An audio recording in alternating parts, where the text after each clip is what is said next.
uste orain bai, entzuten da. Bueno, arratsaldeon, eta zer baino lehen ongi etorriak Eluiar solasaldietara. Lehengo astean ekin genion Eluiar Fundazioak eta Usurbilgo Udalak elkarlanean antolatutako hitzaldi zikloari.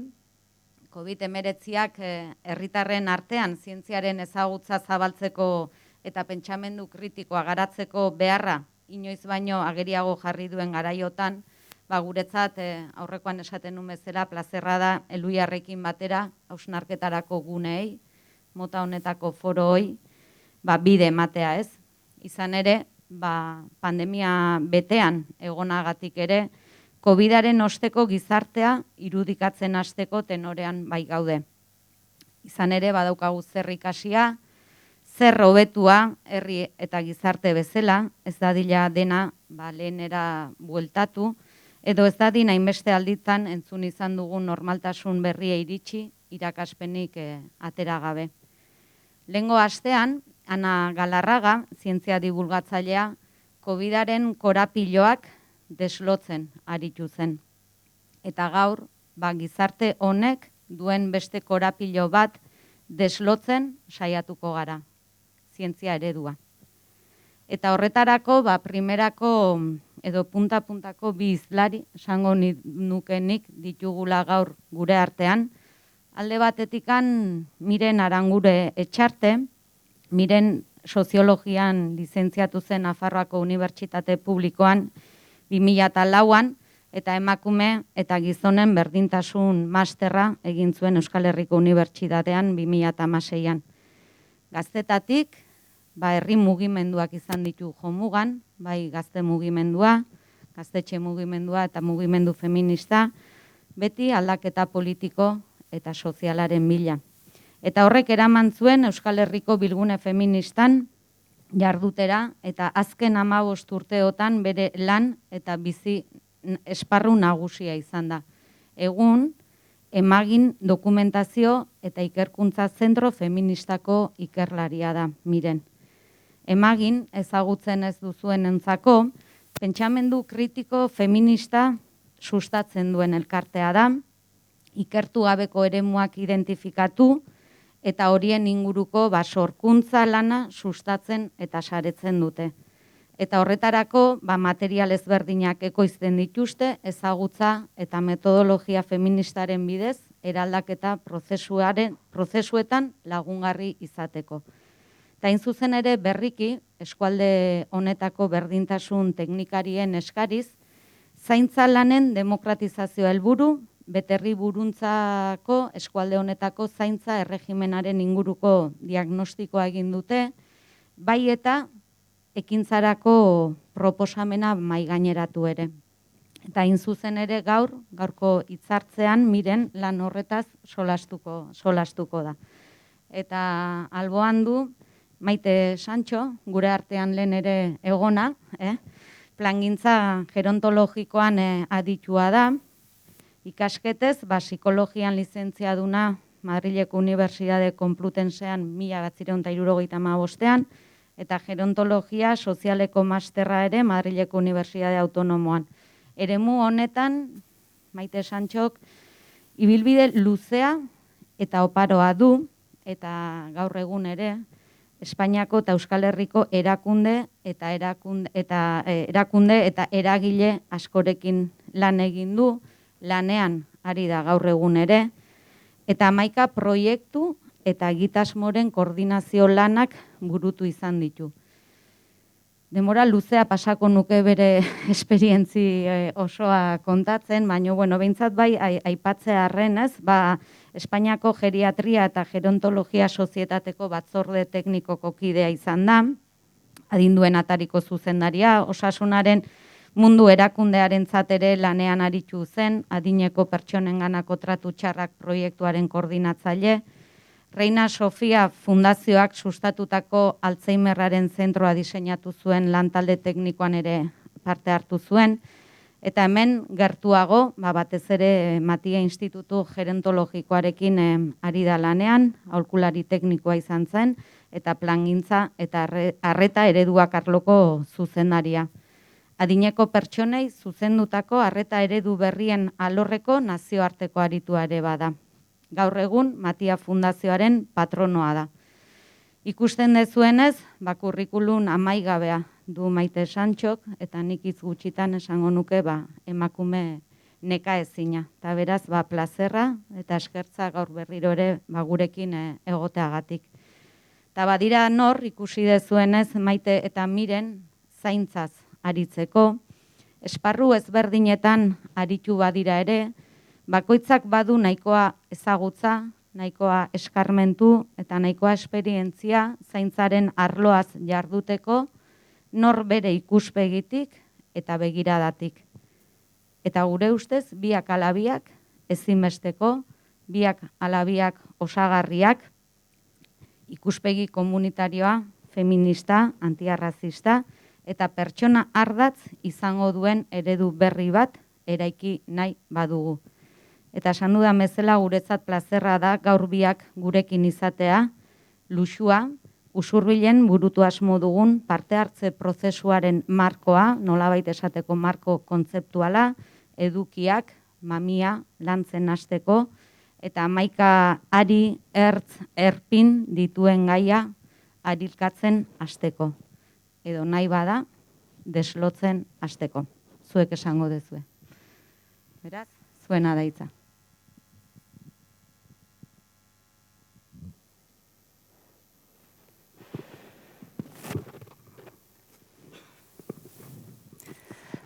Kaixo. Bueno, arratsaldeon, eta mila esker gonbidapenagatik, egia esan, emaginentzat eta niretzat erronka da horrelako espazio batean egotia, eta zuekin partekatzea guk izandako ikaspen edo, ateatako ondorio horiek. Ez dakit korapilo gehiago ezote ditugu ningo gaur, baina saiatuko gea behintzat horiek identifikatzen eta ber, ez? Ari mutur diferentetatik lortzen dugun zerbait askatzea edo abiatzea behintzat, ez? Aurkeztu naute, zaintzari buruz pila bat hitz egiten ari gea azken aldian, nik esango nuke, danok zeharkatzen gaituen zerbait dela, gure gorputzak zeharkatzen ditu, danok gaixotu gea noizbait, danok sentitu gea inoiz bakarrik, zaurgarri, ahul, eta noizbait ere tokatuko zitzaigun beste norbait zaintzia, batzuei gutxixiago, beste batzuei askoz gehiago, eta, ni etorri naiz behaiei buruz hitz egitera, edo guri buruz hitz egitera, orain justua eginan komentatzen ez, asko tokatu zaigula batzuei, bai amona dela, aitona dela, niri hortik bereziki eta ze ikaspen prozesu dan, ez, hori guztia, nola laguntzen den zaitun lurreratzen, ez, diskursoak, dana aguantatzeu, batzutan, baina gero errealitateak askoz gordinago eta zailago dira, deslotzen edo korapilo batzuk askatzen. Horregatik sentitzen dut poza, hainbeti ikustiakin gela hau, eta badakite, streamingez ere beste batzuk jarraitzen ibiliko diala, eta poza sentitzen dut azken aldian, toki askotatik aidalako gaia lantzen, batzuk aspaldi, haidia, eta mugimendu feministak ere, aspalditik, ez, aldarrikatu ditugu modu diferentetan, garaian hitzen gako ezberdinekin, ziurrenik, baina azkeneko hamarkadan edo 2 hamarkadetan zaintzak zentralidade handia izan du mugimendu feministaren diskurso eta aldarrikapenetan, eta horiek transzenditu izana, niretzat, bada zer. eta bada garrantzitsua. Baina aitortu behar dizuet, errezelo puntu batekin ere begiratzen diotela edapen horrei, ze toki askotatik aida hitz egiten, eta erregimen honen konplize zuzenak dian askori ere aitzen diegu bizitza zentroan jarri behar dela, eta zaintza zentroan jarri behar dela, eta pertsonen bizitzak jarri behar diala erdigunean. Orduan, ni saiatzen naiz behintzat, horri guztiari tentuz begiratzen, ez dadin izan hau zaintzaren esparrua berriz desitxuratu eta despolitizatuko degune eremu bat izane, sekulako potentzial politikoa ikusten diote nik edo ikusten diogu emaginen aldaketarako, eta horri buruz hitz egingo dut jarraian. Hitzaldian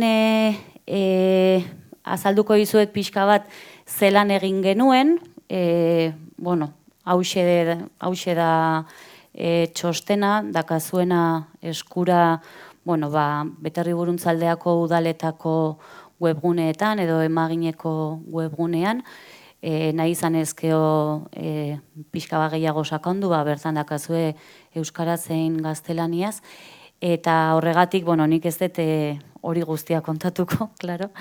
Baina, kontatuko dizuet pixka lanaren helburua zein izan zen, bigarrenik gure begira da, zaintzaren esparrura gerturatzeko zein izan da, nundik ikasi dugun, zertaz ari gehan, zaintzari buruz ari gehanean, uste dute korapilo nagusietakoa hortxe bai dakau.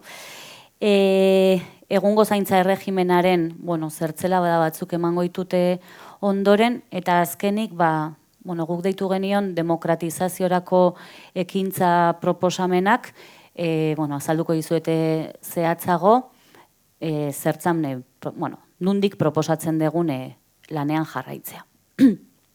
Beterri Buruntzaldeako eskualdetik enkargu bat jaso genuen, emaginen, eta erronka eta ikaspen prozesu ikaragarri polita izan da, partekatu ahal izan degulako foro feminista batean,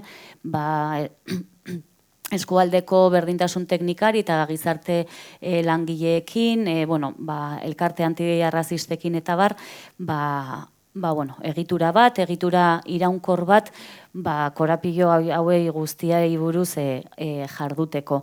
Horre helburu batzuk jarri genizkion lanari, eta lanari ez ezik prozesuari, ze zorionez lana ingenun, bukatu genuen, baina zorionez esan bezala, bai Usurbilen, bai Hernanin, bai Oandoainen, prozesuek aurrera ingo due. Eta hori guretza da ezinbestekoaz, hau luzerako erronka dakagu. Helburu horiek zian, batetik zaintzari buruzko iruditeria eta bere balioa ezagutzea, zaintzaileen egoera eta beharrak ezagutzea, zaintzalanak sozializatzeko eta kolektibizatzeko bideak nolabait identifikatzea, eta zaintzalanetan daudenen aitortza, autoafirmazioa eta alduntze prozesuak nolabait laguntzea.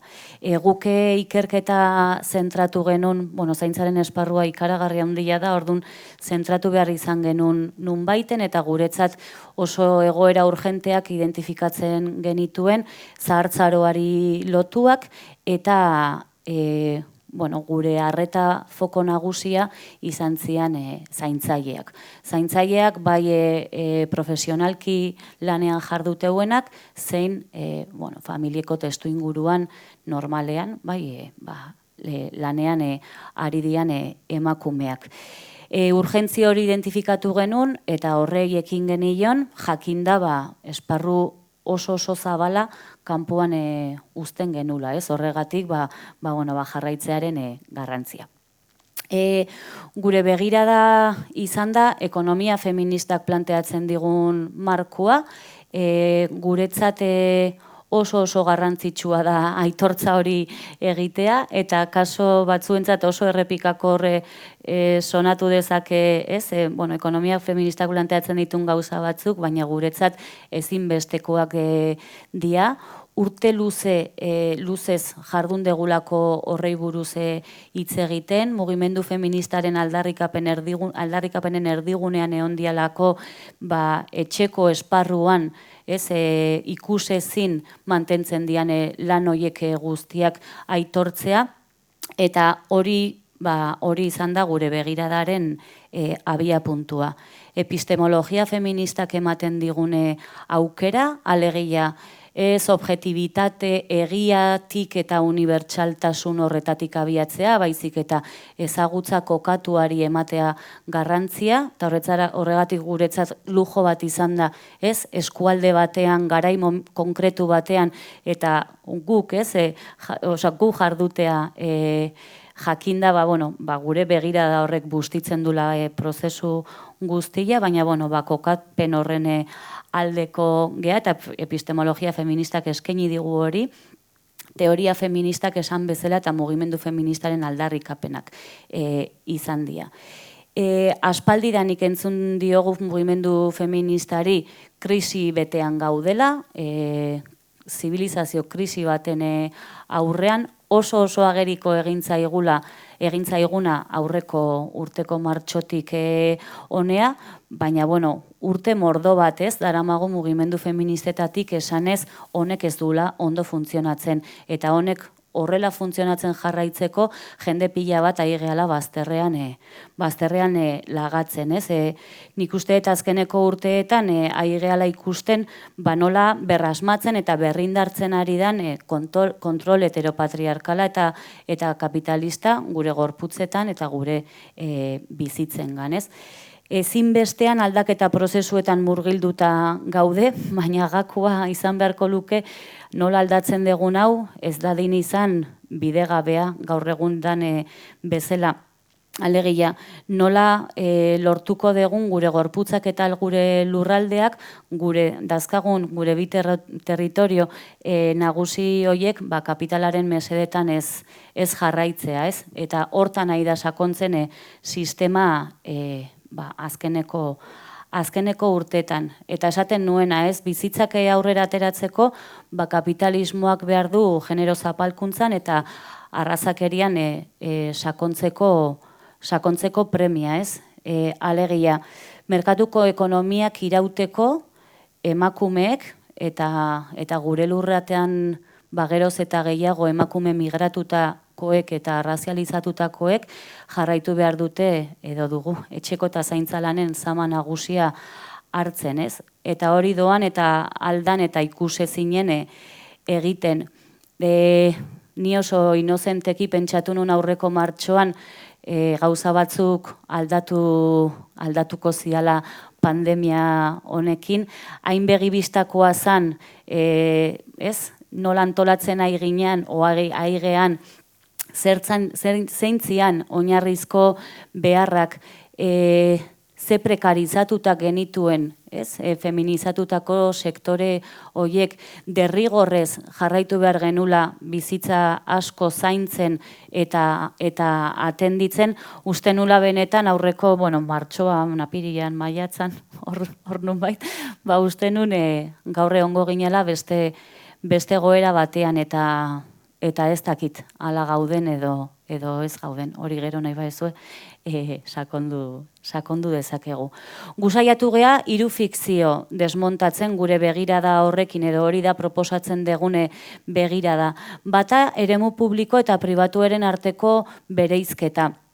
Modernitatetik datorkiguna egokitu diona bata gizonei, publikoa, prestigio duna eta estatus sozial eta politiko eta ekonomikoa zalantzari gabe ematen duena, eta bestea pribatua, bai emakumeoi egokitu diguna, ikusezina bilakatu duna eta diskriminazioz eta indarkeriz josita da ona. Banaketa hori guretzat da faltsua, da fikzio bat, esaten une bezala, eskubideak, betebeharrak, denborak, prestigioak, funtzioak ezberdin banatu ditu, baina mesede egiten diolako sistema honek irauteko. Eta gure ustetan behintzat, eremu batean gertatzen danak, bestean eragin zuzena daka eta aldirantziz. Horregatik, hainbat politika publiko eta berdintasun politikek ez du funtzionatu ezin izan dutelako eremu guztietan eragin. Eta nik uste dut gaur hortaz hitz egin behar degula, ez? Nola eragin banatu ditugun eremu hoietan eta nola lortu eremu hoiek gehiago arrakalatu beharrean gehiago fusionatu daitezen. Bigarren fikzioa, lana eta enpleguaren berdinketa hori, soldataren eta enpleguaren monopolio erabatekoan, ez? Bizigea horrek ematen dizkigu eskubideak, horrek ematen digu estatusa. Inorri ez dio estatusa ematen bere amatxi zaintzen egotea ez dakitzen bate asteburu. Inorrek ez dugu sentitzen dala planazo bat, ez? Gure amatxirekin egotea bere ondoan bere historiak entzuten edo isilik, ez? Horrei ez diogu inoiz garrantzirik eta estatusik eman txaloite genien osasungintzako profesional batzuei, baina gutxi gogoratzen ginen erresidentzietan lanean zeuden emakume pila hoietaz, ez? Orduan, ekonomia feministak eskaintzen digun aukera da lan hoiek guztiak aitortzea, ikusezinak ditugune hoiek aitortzea eta aitortzak ekartzen du ekonomikoki balio bate ematea, politika publikoetan integratzea eta sozialki nola ez errekonozimendu bate ematea. Eta hirugarren fikzioa, autonomiarena, sistema kapitalistak sinistarazi digu gehala langile independienteak, goazela merkatura, inungo beharri gabe, gehala langile barrengorri bat bezala edo txampiñoi bat bezala agertzegea, eta bat batean desagertzegea, ez? Sorotik txampiñoia desagertzen den bezala. Baina lan merkatuaren logika hortatik harago, izakien eta ez soilik gizakien. Izakien arteko loturak ezinbestekoak dira, ez? Elkarren beharra ezinbestekoa dakago eta gure bizitzek besten premia du, ez? Eta, nik uste pandemiarekin hortaz oso kontziente egin gehala edo behintzat kontzientzia pixkatxo bat gehiago irabazi degula iruitze zait. Alegia, gehala zaurgarriak eta gehala elkarren menpeko. Eta menpekotasuna eta zaurgarritasuna ez diala istripuz gertatzen, ez? Askotan sinistarazten diguten bezala. Menpekotasuna lotzen degulako gaixo batekin, adin nagusiko pertsona batekin, gurpildun aurkian dagoen pertsona batekin, baina ez dugu ni bezalako gorputz batekin lotzen, ez? Eta nik uste dut hori oso garrantzitsua dela barneratzea. Eta neurri berdinean aitortzea zemugak dauden, ez? Nik uste dut batzutan sinisten degula zaintzaileak, zaintzak eta planeta eta gauza asko, bai ikusezin eta albo batean dazkagun horiek guztiak diala infinitoak, ez diala bukatzen gure emakumeen sakrifiziorako prestutasun hori eta zaintzaiek egin ditzaketen orduak, lan orduak, eta bai, iruditzen zaigu dala dana infinitoa. Eta nik uste gakoetako bat dala benetan identifikatzea mugez inguratuta gaudela, gu geu, personalki, gure inguru giroa, gure lanak, eta bar. Hiru fikzio horietatik edo, saiatu gea definitzen zer dan zaintza edo ikusten pixka bat zegakok definitu dezaketen zaintza. Zertaz ari gea, ez? Zaintza lanei buruz jarduten degunean. Esaten un hasieran zaintzaren garrantzia handitu indala, ez? Azkeneko urtetan pozgarria. Baina, gain erabilera bat ere badago, ez? Zaintza erabiltzen dugu hitz egiteko erresidentzietako egoerari buruz, hitz egiteko nere burua zaintzeari buruz, hitz egiteko elkarte barruetan, ez? Zaintzen inguruan, hitz egiteko gauza pila bati buruz, ez? Orduan, hor dakagu uste dut korapillo bat. Dudik gabe eraikuntza sozial bat dira, eta horrek ematen du, ez? esperantza itxaropen pixka bat eukitzea, ez? Ba, eraikuntza soziala dian einean, ba, aldakorrak ere diala eta erregimen hau aldatzeko aukera ematen digutela, ez? Eta zalantzari gabe, ba, ulertu behar ditugu toki batzuetan, bai, espazio konkretu batzuetan eta denbora konkretu batzuetan edo denbora konkretu batzuei barkatu lotuak. Ezin dugu pentsatu gure zaintza erregimena hemengoa dala mundu guztian existitzen dana, ez? Eta existitun dala betidanik. Eta horregatik ba hola izango dala betiko. Nik uste dut garrantzitsua dela antolaketa sozial eta ekonomiko hori kokatzea hemen, eta horregatik guretzat oso garrantzitsua izan zen, ba, ez? Ba, eskualde txiki batean, momentu zehatz batean hori aztertzea. Zaintza lanak daude, bueno, inguratuta esan nahi subjektibo eta emozionalez, eta horiek nolabait ezberdintzen dute beste lan batzuetatik, ez? Ba, lan neurtu eta ordaindutik oso zaila da kontabilizatzea zaintza ordu batean zenbat gauza iten nahi gean. Bai, ez da pieza bat itea bezala, ez? Ordun horrek ematen dio, bueno, ba, zailtasuna ere, ez? Badaude denbora aurrekontu inkesten bidez, lor dezakegu aztertzen pixka bat, ez? Bueno, hainbat soziologo Euskal Herrian nahi dia hortan, eta behaiek esateu, guk neurtzen ditugune ordu hoiek, bai, bueno, trampa pila bat dazkate, ez?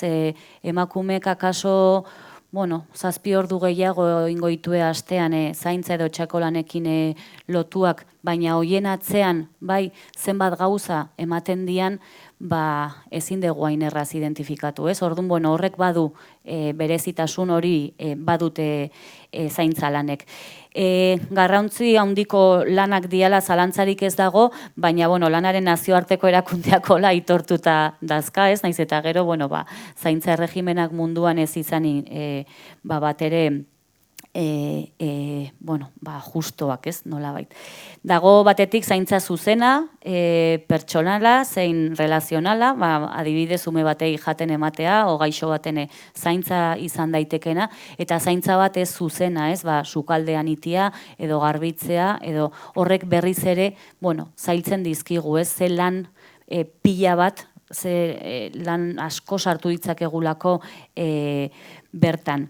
Zer da? Ba, bueno, ba, egunerokoan bizitza zein osasuna mantendu eta kudeatzeko lanak bezala planteatu genezake, norberaren gorputzaren, naiz beste batzuen gorputzaren ongizate fisiko eta emozionala arduratzea dakarrez alderdi material batekin, gorputza bea zaintzea, baina afektuzko alderdi material batekin, ez, emozioak sartzen dialako. Gainea dia unibertsalak, baina era berean izan beharko lukete singularrak. Zaintzak ezin ditugu guztiontzat berdine planteatu, ez?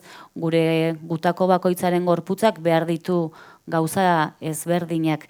Eta horrexegatik eskura egon behar due modu unibertsalean zalantzarik gabe, baina era berean egokitu behar dute, ez? Gutako bakoitzaren beharretara. Askoek esaten dute ere dala egoera mental bat. Neri hau asko gustatzen zaite hitz egiten digulako emakumeok askotan dakagun karga mentale hortaz, ez? Eta zaintzak eta etxeko lanek badue hortik asko, ez? Ez dakit inoiz ikusi dezuen mugimendu feministak ateatzen duen emakume bat eta dazkala olagarro baten, ez?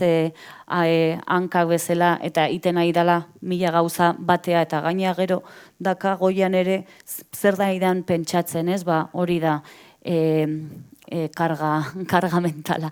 Ba, egotea sukaldean eta pentsatzea bihar zer egingo dezun, noiz jun behar dezun medikuaren gana, noiz jaso behar dezun umia, eta noiz ekarri behar dituzun ez dakitzer, ez? Bueno, ba, zaintzek egoera mental horrekin daka lotura zuzena. Lotzen saiatzege askotan edo joera dakagu askotan zaintza mistifikatzera eta esentzializatzera, ez? Eta uste dut, bueno, badala aitortu beharreko zerbait, baina ezin deguna ere ez idealizatu, zergatik gatazka pila bat barne biltzen dituztelako. Lotzen dira askotan maitasunarekin, baina maitasuna ez dago beti presente, derrigortasuna dago askotan, eta derrigortasuna horren atzean daude zapalkuntza, diskriminazio, botere, harreman eta abusu pila bat.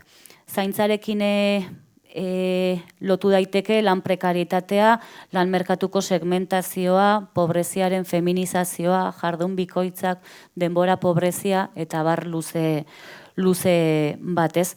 Horregatik, bi kontzeptu nahiko nituzke gehitu zaintzaren definizio horretara. Bata da zaintza krisia, mugimendu feministari azken urteetan askotan aitu dioguna, gure zaintzak antolatzeko modu honek ez dituelako inundik inora dazkagun zaintza behar horiek asetzen, eta derrigorrez urgenteki zerbait egin behar degula, eskerrak iten aigean.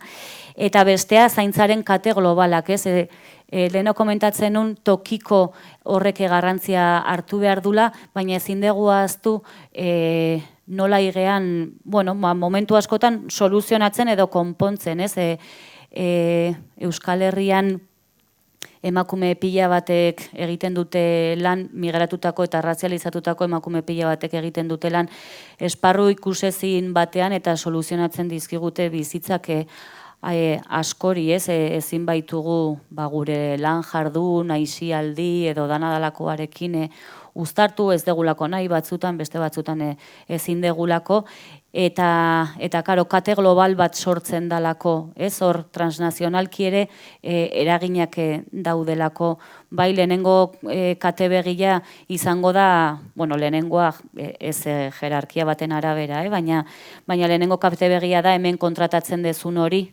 bai, nik kontratatzen badet, gure kasuan, nik kontatuko izan nire kasua, nire amak kontratatzen du Ekuadorretik datorren emakume bat nire amona zaintzeko, baina emakume horrek utzi du, bigarren katebegi horrek utzi du Ekuadorren beste norbait, beste emakume bat bereen, bai, bere seme-alaben edo beste familiko beste batzuen kargu, Orduan, ikuspegi transnazional hori uste dela garrantzitsua. Zer topatu genuen hemen nolakoa da Euskal Herrian dakagun zaintza erregimena eta Beterri Buruntzaldean dakaguna. Deitze zaio eredu mediterraneoa eta batzuk esaten diote hautazko familista, zerbitzu soziale sare bat badagolako, eskaxa, naiz eta askotan iruditzen zaigun beste batzuekin konparatuta zabalagoa dala eta ondorioz gaudela asko hobeto, bada oso eskaxa eta transferentzia ekonomiko asko ez daude. Familiengan delegatzen da zaintza lana eta eredu informal hori nagusitzen da. Eta horrek emakumeen bizitzengan sekulako inpaktua daka.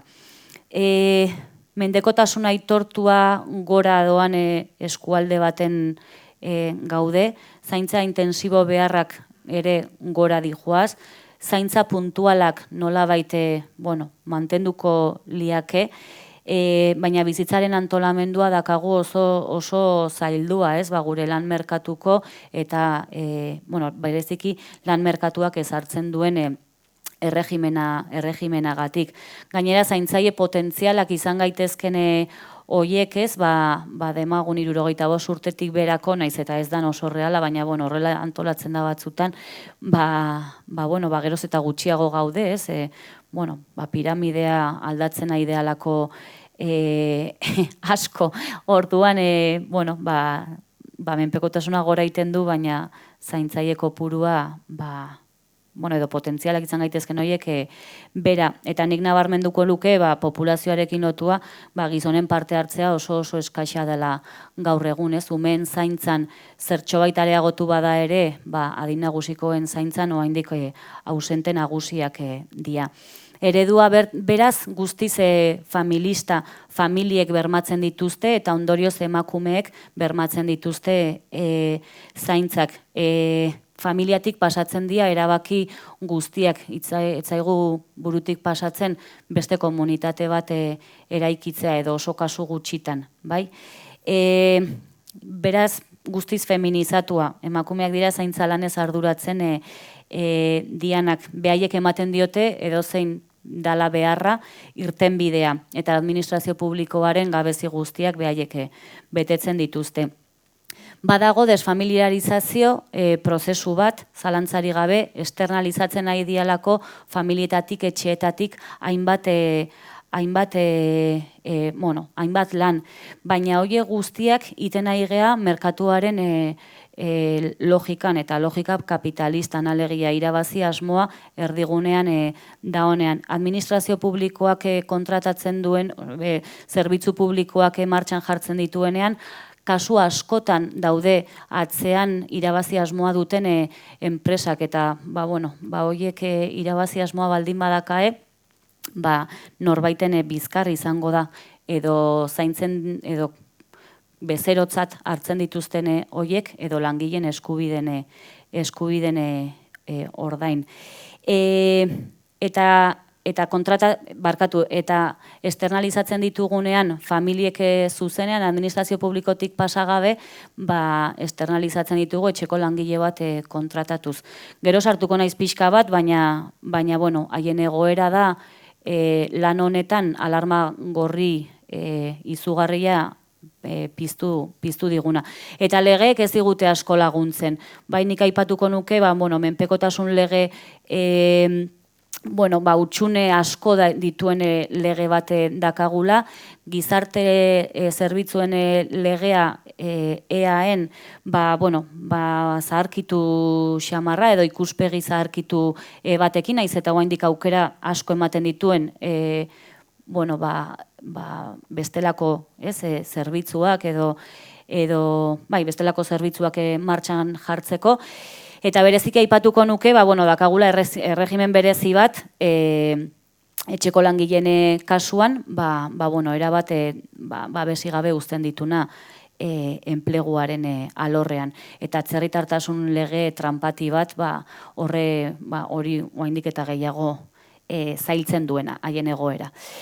Zaintzaileak dira, askotarikoak, asko dira emakumeak esan bezala, klase baxu eta ertainekoak, eta gerozta gehiago etorkinak. Zaintzaile profesionalen kasuan, esan bezala merkatuaren da irabazi metaketaren logikan kokatu dira, eta horrek diskriminazioak eta prekarietatea sortzeu.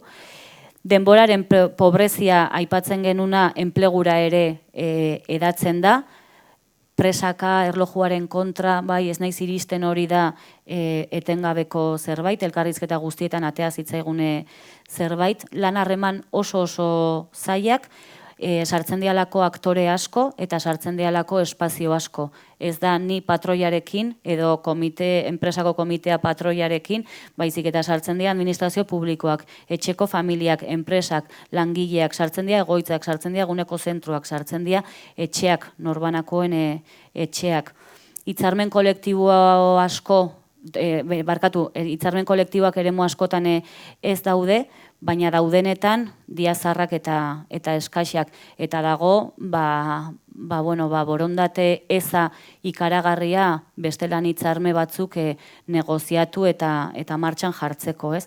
Beraz, guztiz desprestigiatua eta diskriminatua dagoen sektore baten aurrean gaude. Etxeko langileen kasuan gehituko nuke daudela bortizkeria eta gehiegikeria pila bat, eta horiek diala kasu askotan ere gehiegikeri sexualak gehiegi harakatu gabe, guk egin genituen elkarrizketetan segituan ateratzen zitzaizkigun mota horietako abusuak.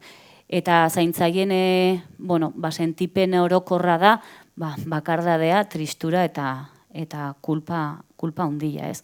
Guk zer topatu genuen eskualdean, zorionez borondate politikoa gauzak aldatzeko, eta horrek bultzatu gaitu, pixka bat itxaropentsuago egotera. Alegia, zer da planteatzen deguna zaintzen demokratizaziorantz eta honekin ja bukatzen dut. Irutze zaigula diala eraldaketarako palanka ezinbestekoa. Zergatik, gure bizitza duinaren oinarria dialako. Bai, ez da zerbait puntuala. Gure bizako eremu guztietan eragiten du eta ondorioz, hoie guztiak astintzeko potentziala dute, potentziala du zaintzei buruz hitz egiteak. Guri gustatuko litzaiguke ordia ulertzea transizio politika bezala, ezin ditugu gauzak egun batetik bestea aldatu eta inkoherentzi eta kontraesan pila bat sortuko zaizkigu ezin degulako bai dazkan dimentsio guztietatik batea eragin, ez? Horregatik uste dut larrialdi egoerei, bai batetik larrialdi egoerei kolapsatuta dauden egoera hoiei atentzioa jarri behar diegula, baina uztartu behar degula ere ikuspegi estrategikoago batekin, berrikuntzak ekarriko dituen batekin. Eta guk planteatu genituen, 3 ardatz nolabait edo 3 bloke honei forma bat ematearren. Baina, lehenengoa zan, zaintzalanak sozialki eta politikoki aitortzea, alegia sortzea egiturak, sortzea ezagutza, bultzatzea ikerketak, eta ezinbestean sentsibilizazio lan bat egitea. Bigarrena, zaintzalanak modu justuan banatzea. Oso modu desorekatuan nahi gea antolatzen. Administrazio publikoak ez dakan ardura hori guztia bere gain, ez du bere gain hartzen. Eta gizonek ere ez.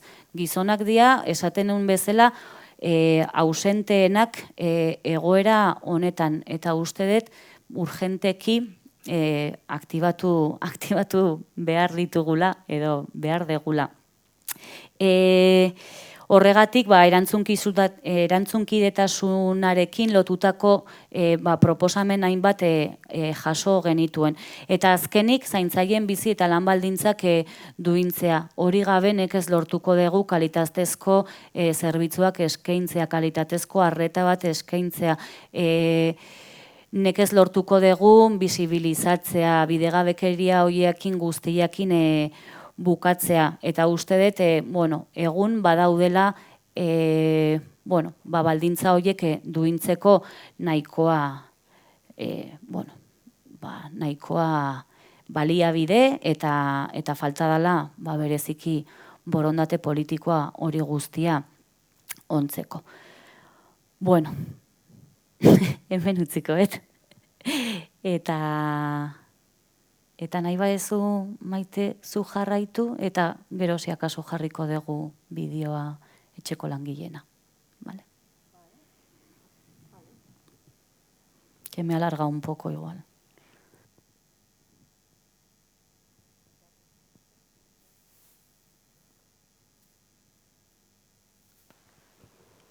Sí, ahora sí, ¿no? Confieso que me da un poco de miedo quitarme esto porque sin vacunas todavía. Bueno, muchísimas gracias por esta invitación. Para mí de verdad que es un auténtico placer estar por segunda vez en este espacio y además tener entre los asistentes pues a 3 alcaldes, ¿no? A la actual alcaldesa y a otros 2 que veo ahí con los que me ha tocado compartir preocupaciones y también proyectos ilusionantes como es el centro de Usurbil, ¿no? Con lo cual, pues muchísimas gracias por estar aquí y yo desde luego estoy deseando volver aquí, pero para poner el pie en Usurbil. Así que como Sebas, que está ahí, también es una persona importantísima en este proyecto y es de este pueblo, pues hombre, yo creo que se va a hacer todo posible, ¿no? Porque todo esto venga deprisa.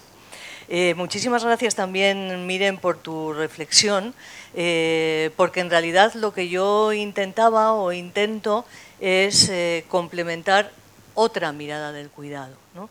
Y también esta, ¿no? También esta, la mirada del cuidado desde las personas que cuidan, pero también la de las personas que reciben cuidados, que además, pues como yo creo que ya todas sabemos, el cuidado se conjuga en femenino, Es decir, que las personas que reciben cuidados mayoritariamente son también mujeres, y también mujeres que además han cuidado muchísimo. Con lo cual, pues creo que merece la pena.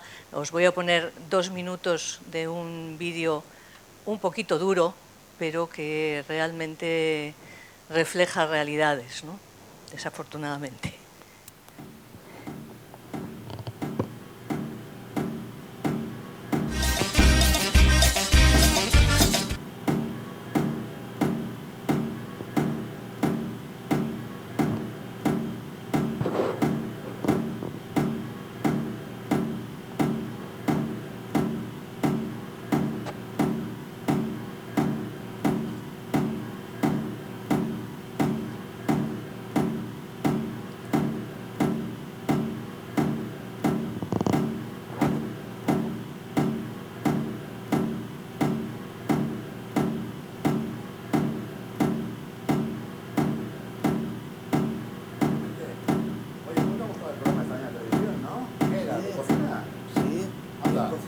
Sería, ¿no?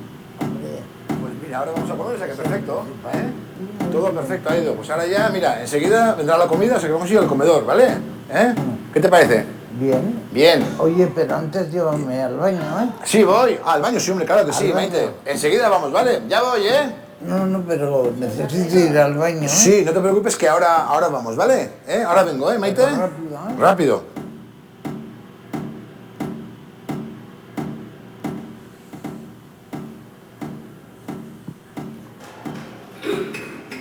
Estate quieta.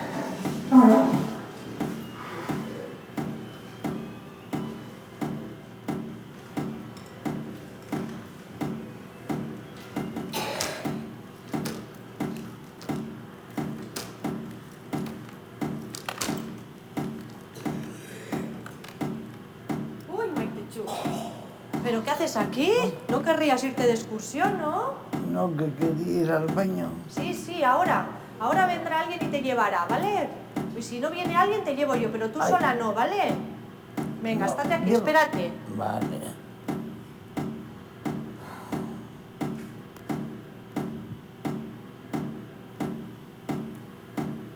Por favor, que me hago pis.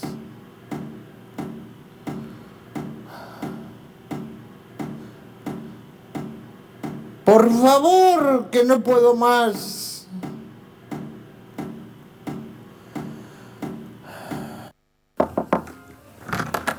¿Ya estás, Pepa? Pues venga.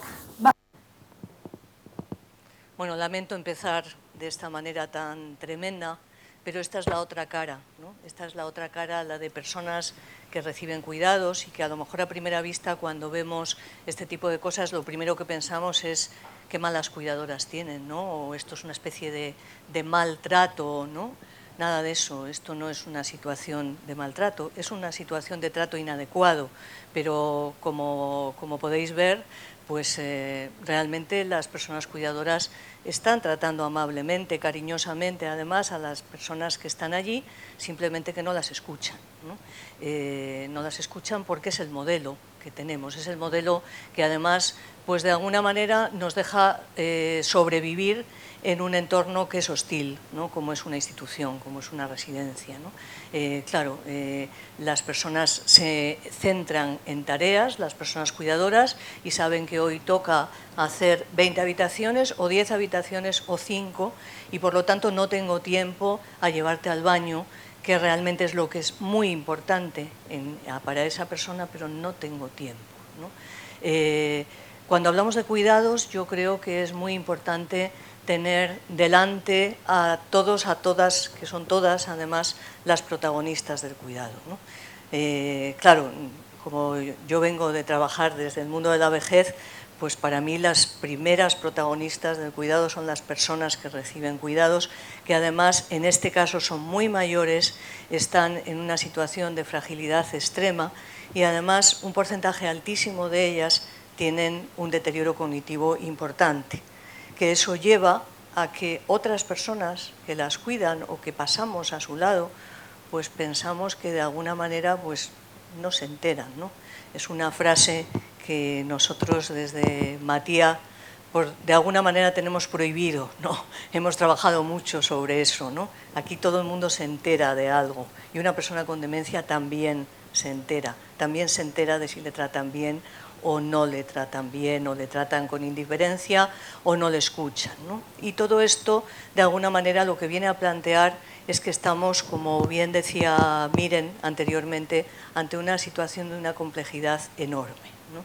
Y curiosamente, ante una situación de complejidad enorme, pues ahí están las mujeres dando respuesta, pero además de las mujeres que llevan una vida rutinizada, ¿no? Y más o menos normalizada, hay otras que han venido de fuera, que son también las protagonistas del cuidado y que, como bien decías, han dejado otra vida en otro país y que por cuidar a algunas de 80 y 85 años no pueden cuidar a sus madres y a sus padres en su país de origen, cosa que es a veces dramático.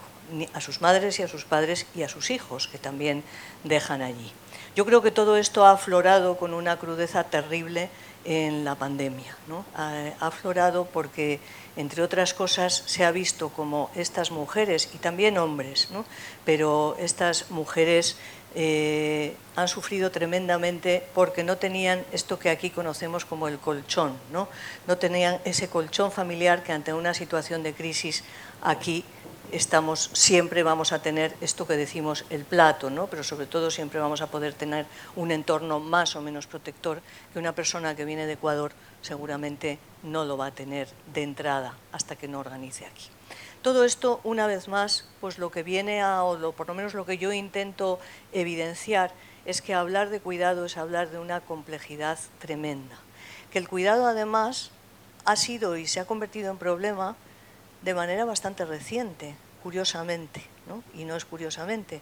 El cuidado es un problema desde que las mujeres han salido del entorno de la intimidad y del entorno doméstico, que era donde se dirimía todos los cuidados y donde era lo natural. Lo natural es que las personas envejecieran o se les cuidase una enfermedad, cualquier cosa se solucionaba en ese entorno de la intimidad. Pero las mujeres han salido del entorno doméstico y están incorporadas al mercado laboral sin vuelta, ¿no? Y afortunadamente cada vez ya acercándose muchísimo al índice de ocupación de los hombres. Por lo tanto, es ahí cuando el cuidado ha aflorado como un problema social importantísimo, ¿no?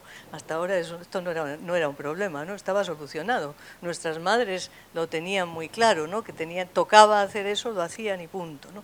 Esto ya se acabó, ya estamos en una estructura social diferente. Y claro, en esta estructura social diferente aparece un mundo complejo, como comentábamos, que tiene que ver con las personas profesionales del cuidado, a veces poco profesionales, y quiero hablar de ese tema al final, ¿no? Pero desde luego en unas condiciones de precariedad bastante graves, ¿no? Y además que esperamos de ellas pues el mejor trato para las personas que queremos, ¿no? Y el mejor cuidado. Depositamos en ellas además la confianza y la responsabilidad de todas las personas que queremos a lo largo de la vida, es decir, de los niños o de las personas mayores o de una persona enferma, ¿no? Todo esto, como decía, en unas condiciones poco claras. Yo creo que el tema es muy complejo y ayer hablaba con Miren que bueno, pues tenemos un día que abrir un debate ya más a fondo sobre este tema, porque hay muchas cuestiones a las que yo por lo menos creo que necesitaríamos respuesta, ¿no? Quizás la primera de ellas es: ¿todos los cuidados son iguales? En mi opinión, no. No es lo mismo cuidar a un niño, que es un proyecto de vida futuro que normalmente tú has elegido y que, bueno, pues te puede dar muchos dolores de cabeza o muchas malas noches, pero es un proyecto de vida en crecimiento, ¿no? Es un poco diferente a cuidar a una persona que tiene una demencia cuando empiezas a ver que esa persona empieza a reducir su campo vital, ¿no? Hasta que llega un momento en el que lo reduce casi totalmente, pero ese momento se produce cuando han pasado 12, 13 o 14 años, ¿no? Claro, ¿Podemos poner todo en la misma línea? Pues evidentemente no. Son cuidados diferentes que necesitan además atenciones, creo que diferentes, ¿no? Y de hecho se les está dando como tal. Evidentemente ese tipo de cuidados, unos y otros, como también el cuidado del pueblo, el cuidado de la ciudad, el cuidado de mi relación social con mis vecinas y vecinos o el cuidado del banco en el que yo me siento hoy, todo eso favorece un entorno mejor o peor para la provisión de cuidados. Por eso es por lo que yo creo que ha empezado a crecer tanto estos movimientos conocidos como sociedades de los cuidados, pueblos de los cuidados y demás, donde en realidad lo que estamos intentando es generar un entorno amable y reconocer que el cuidado es importante en la vida de las personas, ¿no? Esto de la sostenibilidad de la vida creo que realmente adquiere sentido ahí. Pero a partir de ahí, luego ya entramos en la especificidad de determinado tipo de cuidados. Y yo quería compartir con vosotras y vosotros algunos comentarios sobre lo que entendemos por los cuidados de larga duración, que en su mayoría están dirigidos a personas mayores, muy mayores, a veces a personas también en situación de discapacidad, pero el gran bloque, por decirlo así, es el bloque de las personas mayores.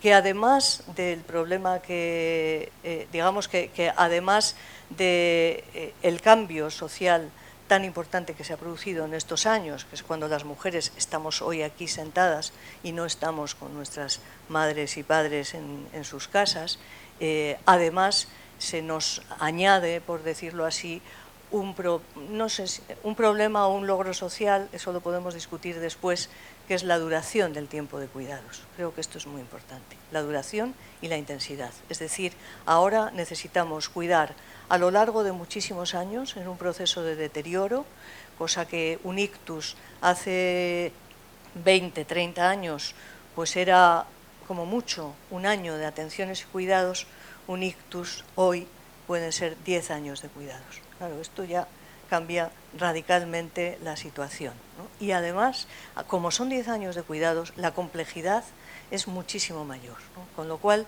está claro que no somos solo las mujeres, en este caso en el ámbito familiar, las que podemos sostener esta situación, sino que necesitamos todo un sistema coordinado en el que no sobra nadie.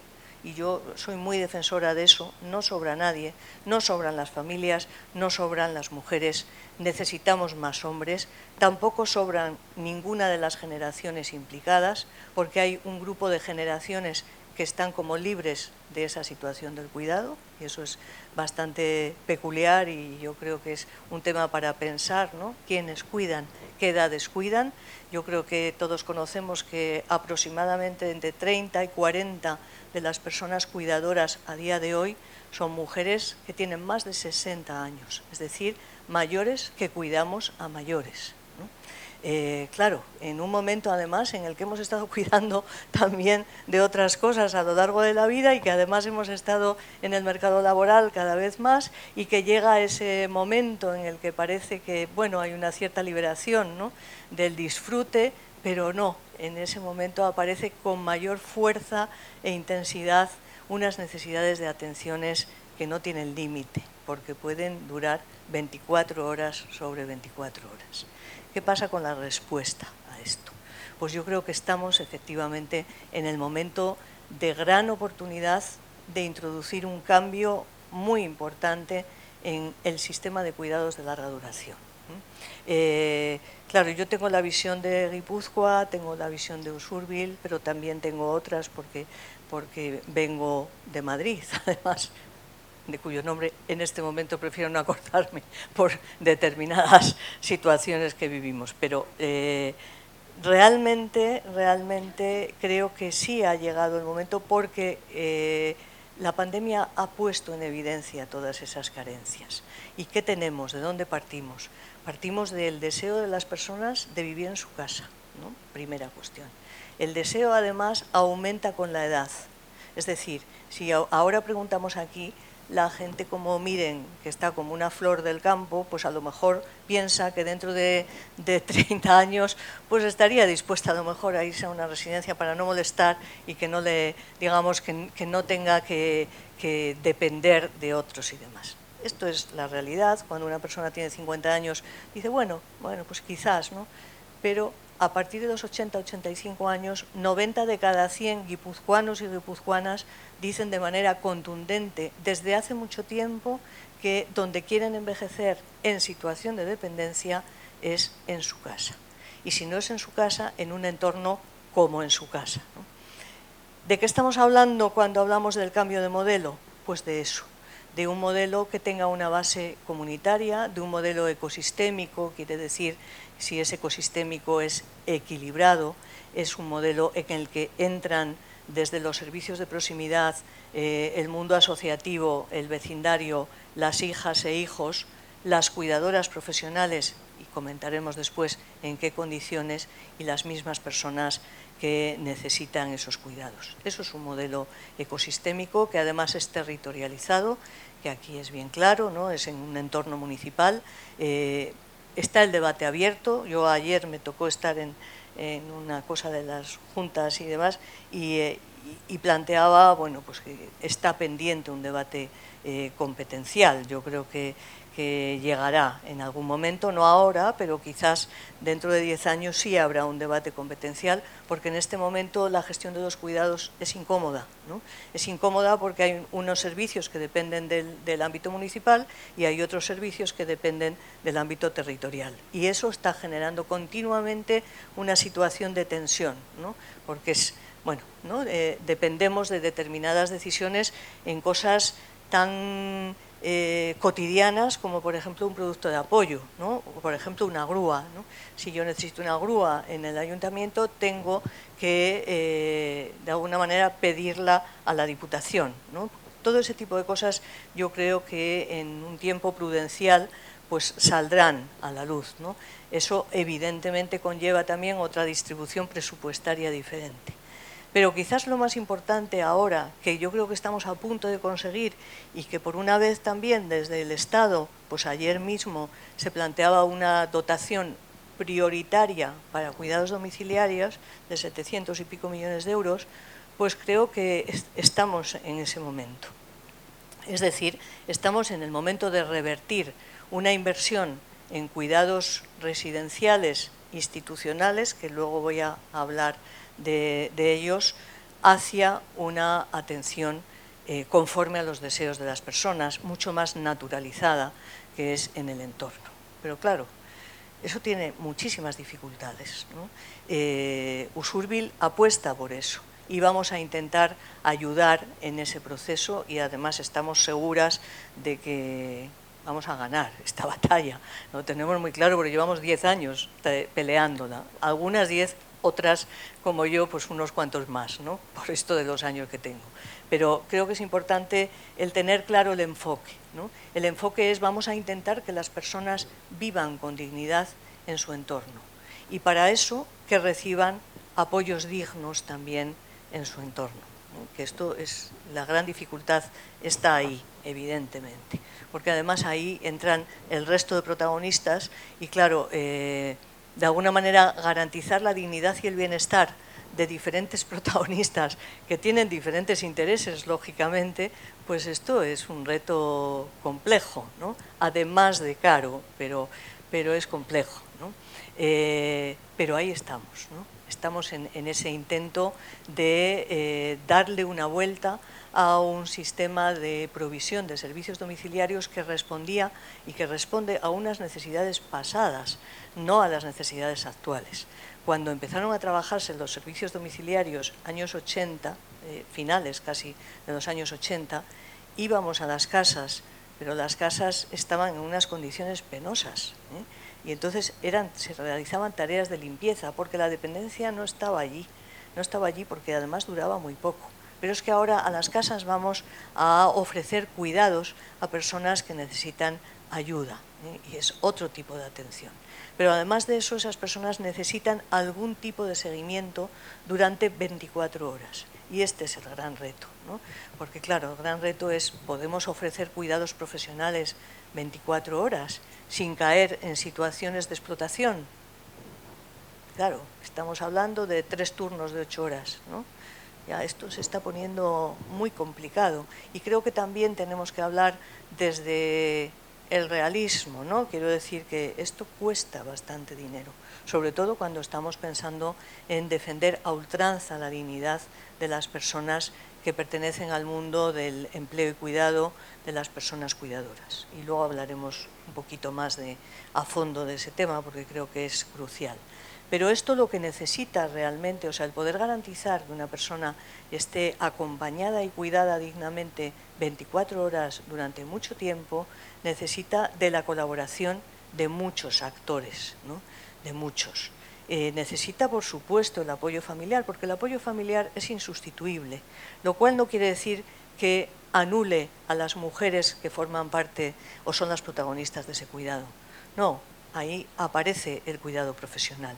Y también dejo para la charla, ¿no? Después o para el debate, aparece otro conflicto, ¿no? Porque es hijas o esposas cuidadoras profesionales, ponernos de acuerdo, aceptarnos mutuamente, entender sus cuidados y mis cuidados, y luego la persona, ¿no? La persona que parece que es la que nunca opina, ¿no? Está ahí puesta, como aquí acabamos de ver, ¿no? Yo creo que lo que acabamos de ver es como el paradigma de la soledad. Yo he defendido desde hace muchos años que las residencias son el paradigma de la soledad, porque es un grupo de personas muy grande, teóricamente juntas, y que realmente lo que se percibe en ellas es un sentimiento de soledad terrible, ¿no? Con lo cual, pues bueno, todo esto contribuye a esa complejidad que nosotros estamos intentando de alguna manera ofrecer soluciones desde un modelo de gestión de cada caso, en el que evidentemente la responsabilidad está en el municipio. ¿Qué haríamos sin María, que no sé por dónde está sentada, pero que nos está aguantando y ahora está de súper activa con este proyecto? Y donde nuestro lema, de alguna manera, es una persona, un plan, no una persona, 5 planes. Yo no puedo preguntar las mismas cosas desde el centro de atención primaria, desde el centro de servicios sociales, desde la empresa que da los servicios domiciliarios, ¿no? Esto es lo clásico. Uno se somete a examen durante un montón de veces, a veces para muy poca cosa, ¿no? Para muy poca devolución. Con lo cual lo que estamos intentando es trabajar de una manera integrada, ¿no? En la que, insisto, todas y todos tenemos tarea, y mucha tarea, pero es la única manera que pensamos que puede ofrecer una solución digna para todos los implicados ahí. Eso en el ámbito domiciliario, por hablarlo de una manera muy genérica, ¿no? Aquí podríamos hablar horas de esto. ¿Y qué pasa cuando las personas no pueden seguir en la casa o, por ejemplo, cuando las personas viven solas, ¿no? Las personas que viven solas y que no tienen una red cercana, es difícil que puedan vivir en una situación de dependencia grave en su casa. Entonces tienen que salir de su casa. Pero claro, lo que no queremos es que salgan de su casa a las instituciones entendidas en el término clásico de la palabra, ¿no? Que viene ya, como sabéis, de hace muchísimos años y que viene del mundo de la enfermedad mental, ¿no? O sea, yo creo que hay una lucha abierta contra lo que se entiende como institución total, que es un lugar degradante para las personas y que lo hemos visto en esta pandemia y hemos visto lo que ha pasado en muchas instituciones, que parece mentira, pero ha pasado y ha habido decenas de miles de personas que han muerto ahí. No queremos eso, claro. Y, por ejemplo, en Usurbil, pues llevamos... Todavía me acuerdo del primer alcalde que está al fondo, que es muy alto, pero está muy sentado. Todavía me acuerdo de cuando veníamos con un primer proyecto a trabajar el centro Usurbil, ¿no? Y bueno, de aquello a lo de hoy, pues hemos ganado. Hemos ganado y mucho, porque realmente ahora estamos delante de un proyecto que se mueve en torno a lo que entendemos que es el paradigma de la vivienda. Es decir, van a vivir todavía un grupo bastante grande, muy grande, para mí demasiado grande, de personas, pero van a vivir en el concepto vivienda. Y van a vivir en el concepto vivienda junto con 9 personas, que a veces pueden ser 18 personas porque serán 2 unidades de convivencia, pero en torno a ese modelo, que es unidad de convivencia, es decir, doméstico, y donde las personas van a poder vivir como en su casa, y donde esa vivienda, que es su habitación, que va a tener más de 30 metros, luego la cosa cambia de una manera radical, ¿no? Pues ahí van a poder vivir con sus cosas, no con mis cosas, no con lo que yo decido. Van a poder vivir excepto con su cama, que la cama sí que debemos de trabajar siempre desde su cama, desde una buena cama articulada profesional, y que esa siempre va a estar ahí, pero la persona que quiera llevarse todo lo que quiera para decorar su entorno y sus muebles y las cosas que son significativas para ella, allí va a poder hacer eso. Y eso es lo que garantiza la dignidad y la intimidad, eso. Mucha gente nos dice, ¿por qué hacéis esa cocinita a la entrada? Porque en la entrada de cada vivienda, que yo me gustaría que ya las llamásemos viviendas, tienen 30 metros. Mucha gente joven toda la desearía, porque además son muy bonitas, pero a la entrada tiene una pequeña cocinita, ¿no? Y esa cocinita, pues yo siempre la llamo la cocinita de cortesía. ¿Por qué? Porque una persona con demencia nunca va a usarla, pero su hija sí, y sus nietos también. Y un día van a ir con la tarta porque es el cumpleaños de no sé quién, y allí se va a organizar la vida familiar y se va a preservar la intimidad y la dignidad de las personas. Cuando hablamos de los componentes troncales, ¿no?, de un nuevo modelo de cuidados de larga duración, estamos hablando de esto. Es decir, estamos hablando del enfoque de la atención centrada en las personas, no centrada en las tareas, que es como trabajamos ahora. Trabajamos en base a tareas que tenemos que hacer. No, ahora vamos a poner en el centro a las personas y a partir de ahí vamos a ver cómo podemos ir acercándonos a esto que entendemos que son sus deseos y sus preferencias. Estamos hablando de la atención centrada en la persona como un enfoque ético, que luego se va traduciendo en diferentes maneras de hacer, ¿no? No es lo mismo trabajar en un centro que trabajar en un domicilio o trabajar en el entorno cotidiano, comunitario y demás, ¿no? Pero sí el tener a la persona en el centro y sobre todo preocuparnos porque esas personas que acabamos de ver ahí, que no tienen casi ni expresión, ¿no?, como habréis visto, esas personas tienen una vida detrás y seguramente una vida llena de experiencias, ¿no? ¿Qué tal si la conocemos un poco, ¿no?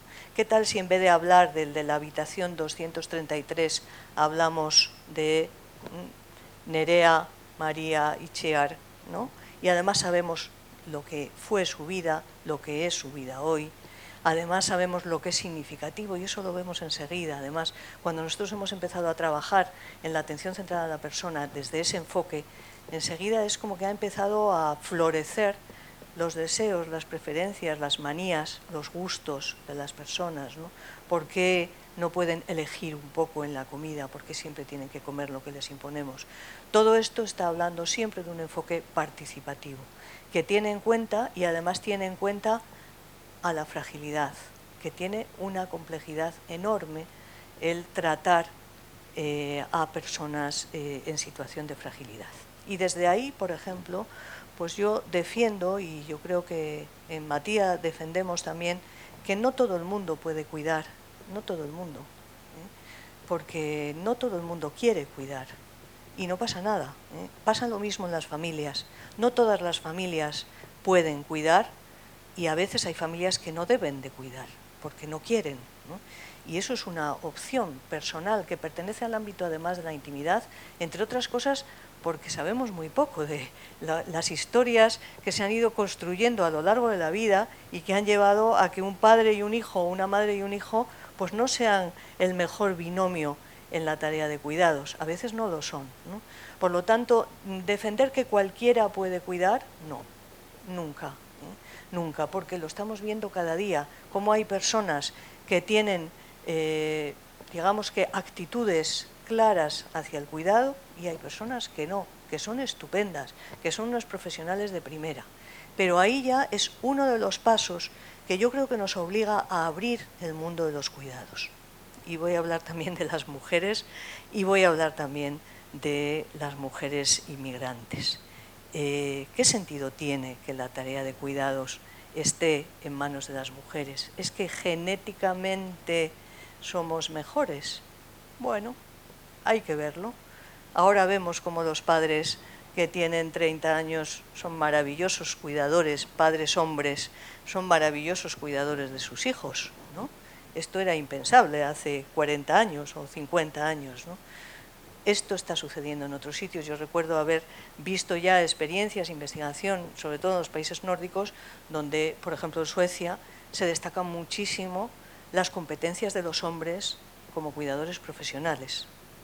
La misma experiencia que tenemos en Matía con hombres y mujeres dice mucho a favor de los hombres cuidadores.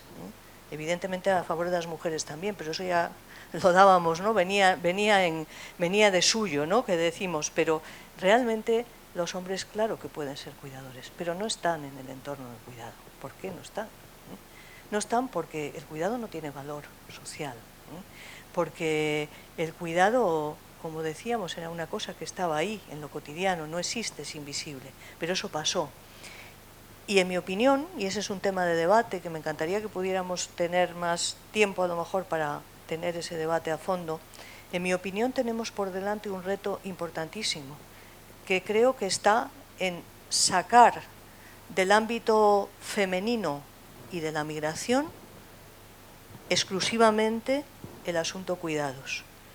Cuando los cuidados sean atractivos, cuando los cuidados estén mejor remunerados, pero detrás de esa mejor remuneración haya una mejor formación y haya un itinerario profesional, claro que los hombres se van a acercar, ¿no?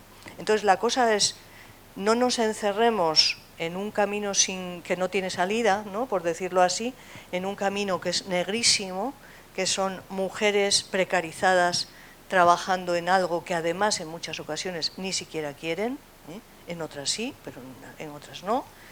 Salgamos de ahí y realmente demos valor a una de las tareas más esenciales de la vida, ¿no? Y que son las que garantizan además nuestro sistema, nuestra sociedad. Esto de sin cuidados no hay vida es una realidad que los hombres creo que van a poder disfrutarla igual que las mujeres.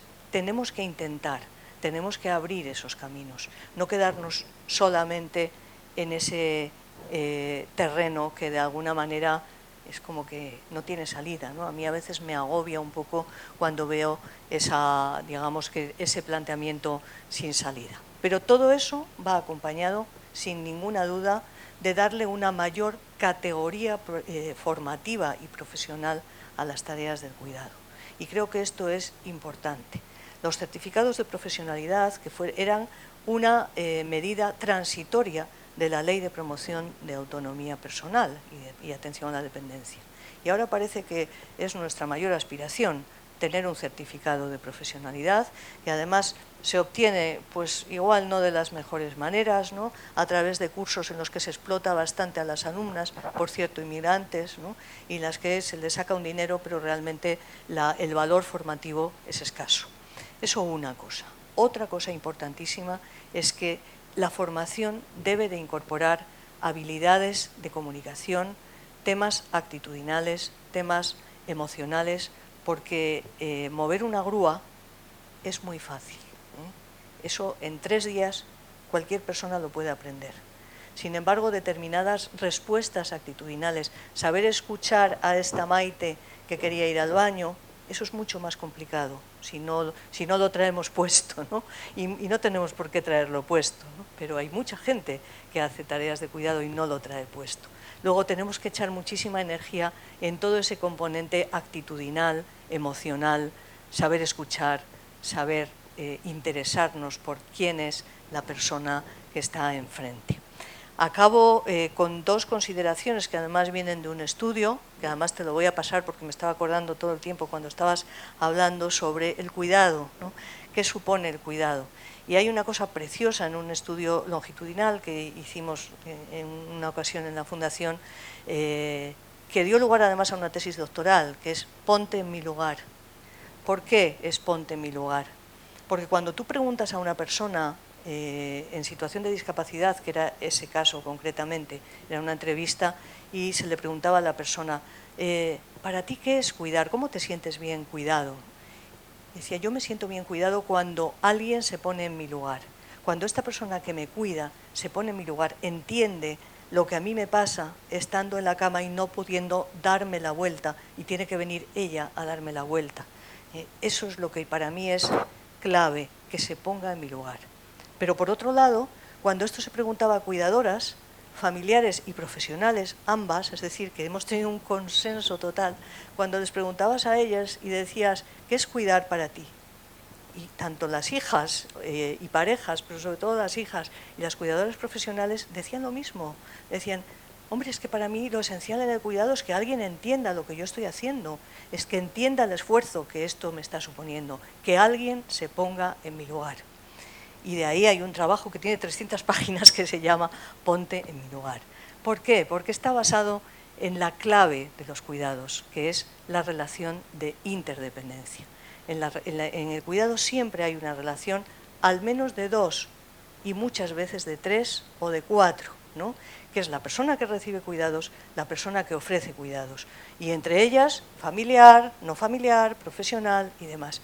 Luego, ahí se comprometen muchas relaciones, muchos afectos y muchas complejidades. Por lo tanto, completamente de acuerdo, miren, en que estamos ante un reto de enorme complejidad y que exige que estemos todos y todas a una para mejorar realmente el bienestar.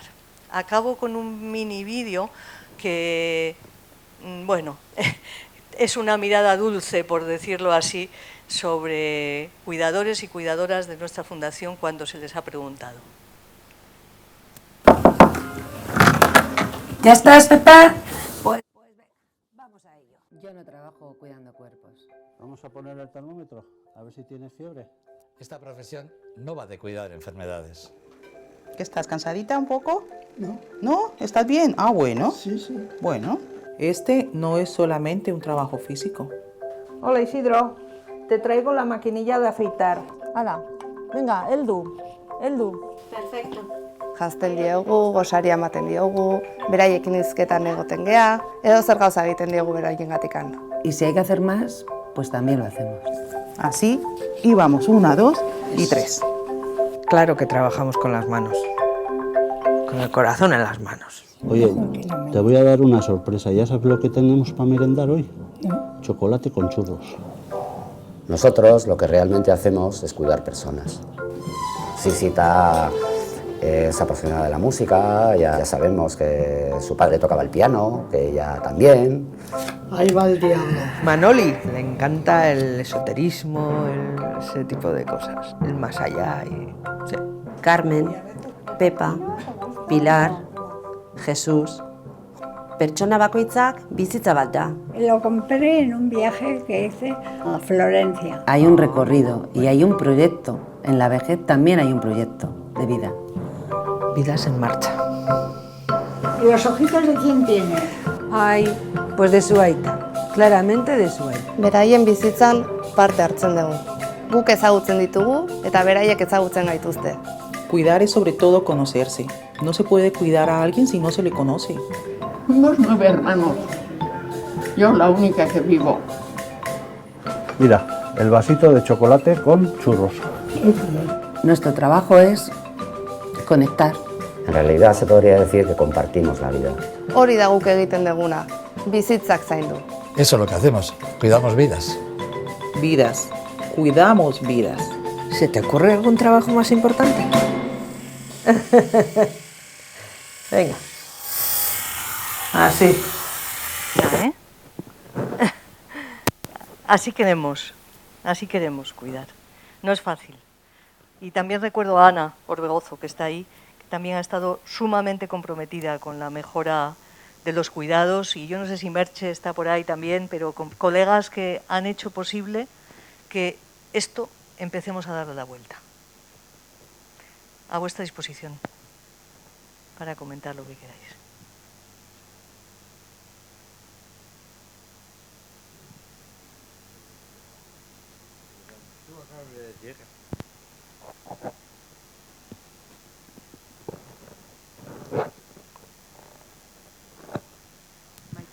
Maite, lo que tú acabas de decir, no sé quién eres. Maite. Pero Peña no. No. Y eso que tú has dicho, que la familia, no. ¿Qué se siente? Eso yo he pasado mi sangre. Decirme la hija, ¿qué se siente ahí cuando tú lo ves a cenar? Me sale. Cuando tú la sientes el pie, me dijo, yo siempre, desde los 17 años, ya me he emocionado. Me dijo, ahí está. ¿Qué es esto ahora? Tú te tienes que atender. Yo se lo puedo una persona. Ya me emociono. Bueno, muchas gracias por compartir tus emociones, que eso es muy importante.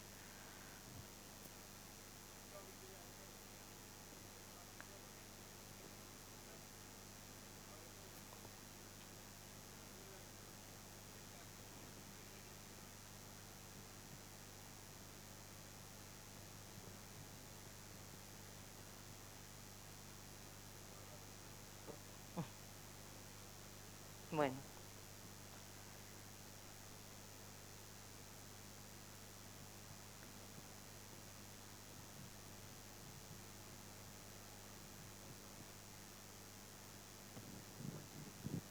Yo le quiero hacer una pregunta. ¿Usted cree que con esta situación socioeconómica y neoliberal y capitalista 100% da lugar a todo lo que ha dicho? Si no cambiamos de sistema, ¿usted cree que eso es posible? Nuan euskeraz esango dut. Galdetu diot, sistema kapitalista honekin eta liberalakin aber posible esango dan beak esaten duen bezala nola zaindu gure aguriak. Me lo pone muy difícil, pero lo que yo es que creo, porque también como ya tengo años y ya he pasado por muchas posiciones, incluidas las ideológicas y demás, las ideológicas no han cambiado, son las mismas que tengo desde que tenía casi uso de razón, es que este tipo de acciones son las que construyen otra sociedad. Esto que sabemos tanto del sistema productivo y el sistema reproductivo, si no cuidamos el sistema reproductivo, que es donde están los cuidados, el sistema productivo en algún momento va a fallar, ¿no? Este modelo actual que tenemos. Con esto construimos modelo, que es difícil, dificilísimo, pero si no, ¿dónde está el cambio? ¿No? ¿Cómo vamos a hacer el cambio? O sea, ¿cómo vamos a generar una sociedad mejor? Pues hombre, yo creo que, entre otras cosas, darle la importancia que merece a los cuidados, que yo me he centrado en las personas más frágiles, que son los mayores. Luego están otros muchos grupos y de manera muy especial los niños y niñas, ¿no? Claro, yo creo que sí están cambiando cosas. Si no, no tengo salida, necesito tener salida. Y para mí la salida está en ir introduciendo cambios, ¿no? A lo mejor eso suena muy revisionista, pero realmente, si no voy introduciendo cambios, ¿cómo cambio la sociedad, ¿no? Es un poco el poqui-poqui, ¿no? Bueno, las cosas ya han cambiado, y hay que reconocer que las cosas han cambiado, y que tiene que cambiar muchísimo más. Pero esta manera de afrontar la vida, el bienestar y la dignidad de las personas, creo que es mejor, y yo voy a pelear por ello, por supuesto. Bat nator Maiterekin, egoera ez da xamurra eta dakagun makineria hori guztia da oso indartsua eta sekulako gaitasuna daka moldatzeko, berrasmatzeko eta lapurtzeko gure gauza asko. Baina nik horregatik esaten hon iruditzen zitzaitela zaintzak badiala aldaketarako palanka oso garrantzitsu bat, ez? Bustitzen dulako bizitza bea, ez? Gure antolaketa guztia. Eta nik uste dut urte luze zehon gehala, beste palanka batzuk aktibatu behartzianak noski, baina gutxi aktibatu degula zaintzarena. Hemen batzuk badaude, daramazuela urteak aldaketak eremu hortatik bideratzen, baina uste dut ez dala orokorra, alderdi politiko, sindikatu, elkarte, eragile sozial, beste gauza batzuetan jarri dala fokua, eta uste dut badala garaia, ez? Badala garaia honei lehentasuna emateko, agenda politikoen hasieratan, ez? Eoteko, eta hortikea, ez? Alda daitaken. Zailtasunak dazkagu danak, eta erasoa ere badakigu nolakoa dan, eta ze tamainakoa, ez? Baina uste dut behintzat ni ere naiz saiatzearen aldekoa, hemendik saiatzearen aldekoa eta ikuspegi hori barneratzearen aldekoa.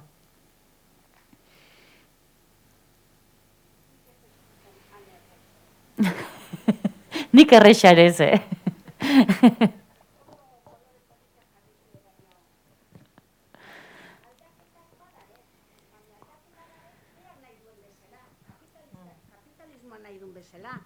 Ez gu nahi deun bezala.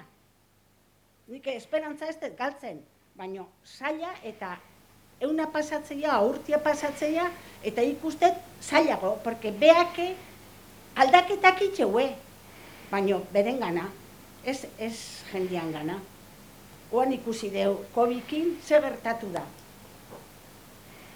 Ze gertatu da, zarretxekoakin. Zeo zer hor aldatuko da gero? A corto plazo, porque bestela, a largo plazo, jendia bali maraka, 80 urte, ez du, beste 10 urte gehiago etxengo, bizikoa gehiago.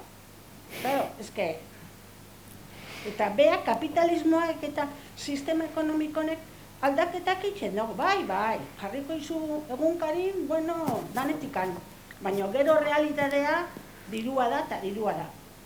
Beneficio. Zarretxek, lenguan haitun telebistan, Bizkaian jende bat zon oso ere zela izketan, eta esatezun, 10 residentzi, 10-tikan, 9 en manos privadas. Gauzak iten dianen pribatua, beti behintzat, oan arte, diru irabazteko, ez galtzeko. Así que, hori espalimada ya, esaten, claro eta garbi, que hay que ser público, eta udaletxiake, dan, zeitxeue, eta diputazioak eta. Beak, es que, el enemigo está en casa. Es que, claro esan behar da gauza, el enemigo está en casa. Yo, no lo veo tan claro. Como deja que soy.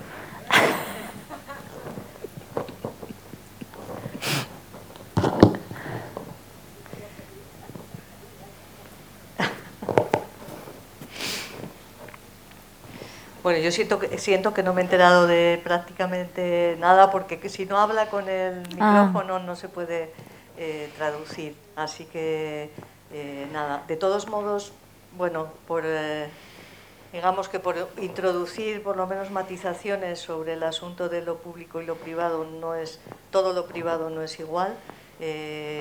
Nosotros somos una fundación sin ánimo de lucro privada que tiene 1 siglo y pico de vida, y eso es un privado.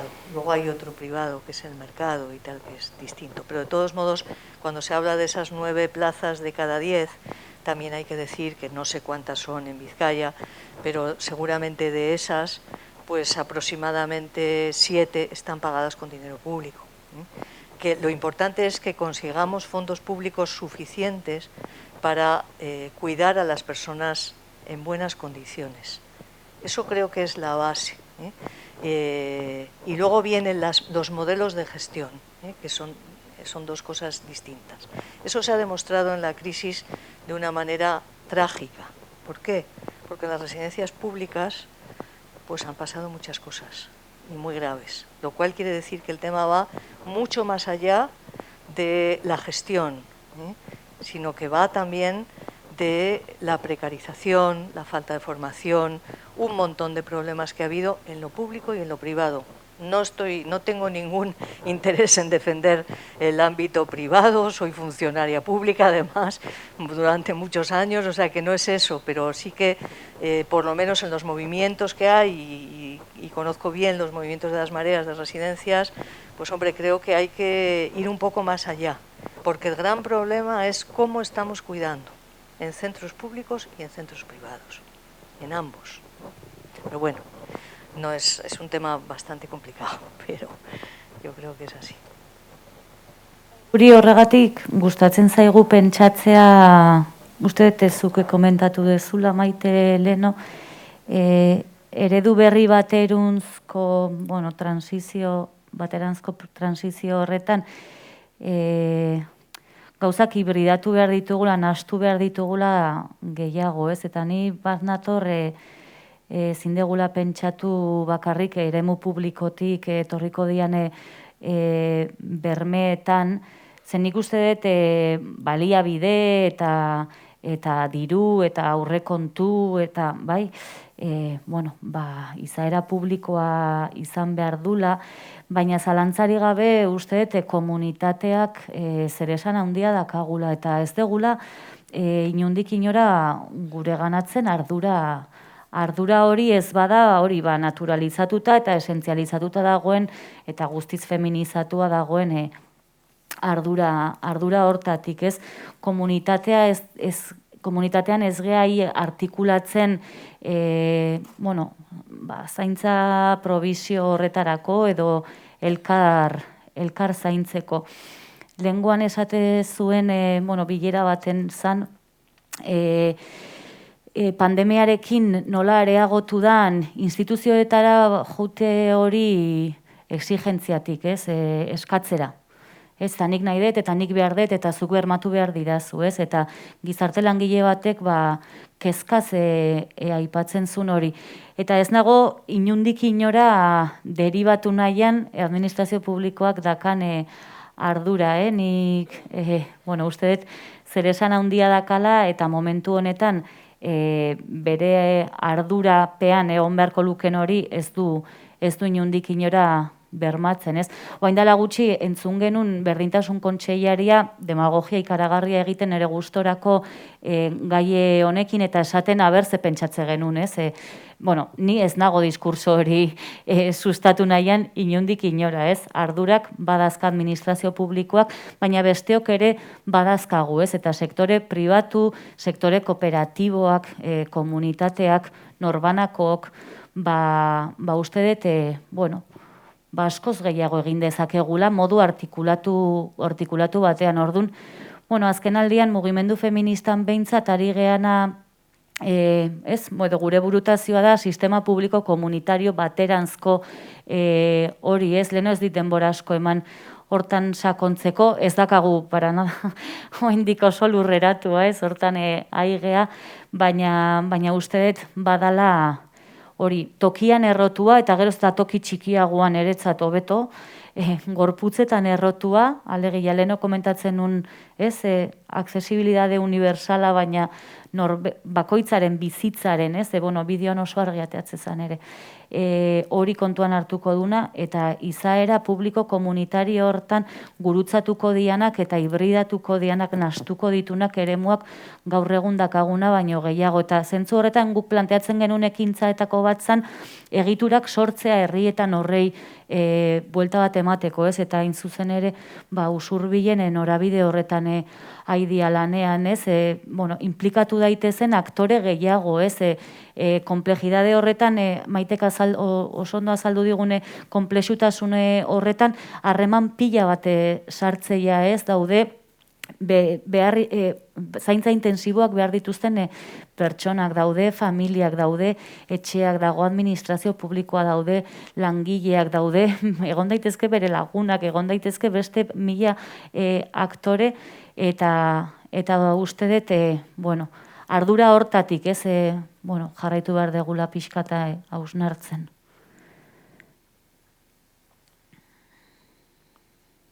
Totalmente de acuerdo. Es que esto es la complejidad, ¿no? Es precisamente la complejidad de lo que hablamos. O sea, esto va mucho más allá de la decisión de hacer una autopista, ¿no? Por decirlo así, donde ahí hay un dinero público indiscutible, ahora ya discutible también, pero bueno, quiero decir que hay cosas que son muy claras, hay otras en las que no es discutible la inversión pública, no solamente no es discutible, sino que es obligada y que yo creo que ahora, bueno, estamos en un buen momento después de esta tragedia terrible. Pero el asunto del cuidado va más allá todavía de eso. Es decir, con una financiación, garantizando una financiación pública al 100% de los cuidados, aún así, eso nunca va a eliminar la importancia de los cuidados familiares, del vecindario, de la acción voluntaria, que en este país tiene poco peso, en otros países tiene mucho peso, porque es complementaria, y porque es complementaria sobre todo a personas que necesitan acompañamiento afectivo, que eso no se paga, eso se regala desde la acción voluntaria, desde la asociación, desde la acción comunitaria. Con lo cual, todo eso es lo que constituye, lo que va construyendo esto que llamamos las sociedades de los cuidados. El usurbil, cuidador, cuidadora, no sé qué nombre le podéis poner, cuidador no, porque no toca, es cuidadora, pero bueno, ¿no? Que es ahí donde estamos, en esa complejidad que además, entre otras cosas, pasa por reconocer lo que ya tenemos. Estas sociedades familistas tienen una vertiente nefasta, pero tienen una vertiente muy potente, que es el vínculo afectivo, que ya lo tenemos. Si en realidad, seguro que de todas las personas que estamos sentadas hoy aquí, todo el mundo tiene de alguna manera su compromiso, su responsabilidad familiar en el cuidado, sea del tipo que sea. Luego, tenemos que mantener eso y además necesitamos la financiación pública y además necesitamos la asociación de vecinos y además necesito que el del kiosco me suba el periódico si yo no puedo subirlo. Eso es una sociedad amable. Es ahí donde nos gustaría, por lo menos a mí, vivir. Bueno, es un tema complicado.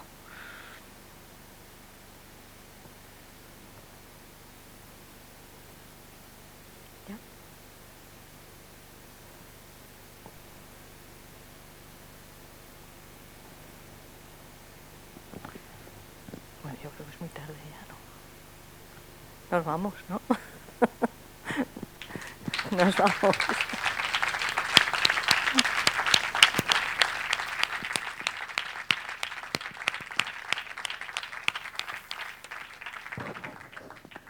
Muchas gracias.